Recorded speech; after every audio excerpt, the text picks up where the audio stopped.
Bonjour et bienvenue.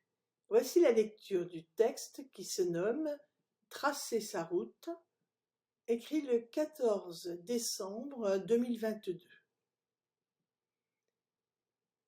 Tracer sa route, droit devant, sans se laisser alpaguer par les tristes cires ou autres bonimenteurs. Tracer sa route, au fil d'une intensité qui ne se dément pas, en dépit des obstacles dont la présence et la capacité à les franchir pourrait n'être qu'une sorte de formalité, qui serait transformer l'essai et se libérer des entraves pour n'accéder qu'à un essentiel qui pourvoit à tout. Encore, tracer sa route, unique, originale, parce que libérée des projections, attentes, tant collectives que transgénérationnelles, et qui au final n'aboutissent qu'à de pâles reproductions sans grand intérêt évolutif. Inventer un sillon ne ressemblant à aucun autre, ouvrant une voie nouvelle, la sienne, et qui pourtant enrichit aussi autrui. Et ceci le plus souvent, loin des regards et autres reconnaissances inutiles, voire délétères, si on y attache une importance bien trop égotique.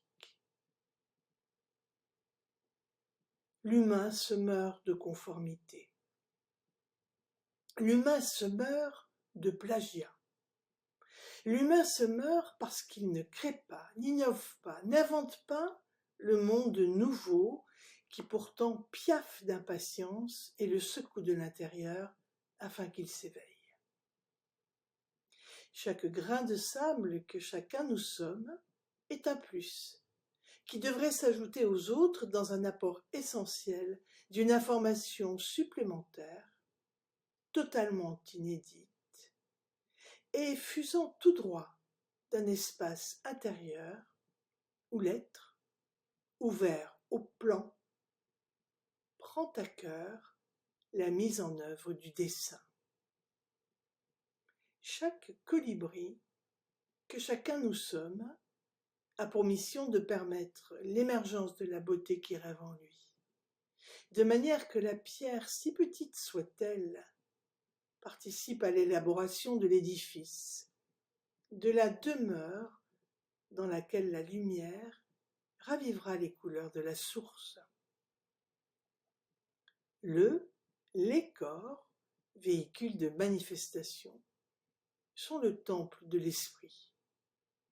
Ainsi se tourner vers le beau, le bon, le vrai, et laisser cette nourriture spirituelle descendre en nous est l'assurance d'une mutation des énergies et d'une vibration élevant son taux.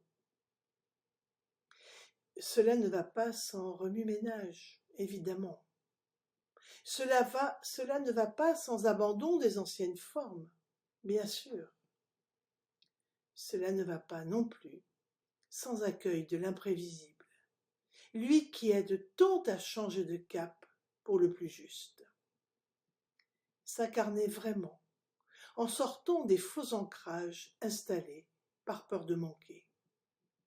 Aussi inquiétant et surprenant que cela puisse paraître, plus on désire posséder et moins on est enraciné.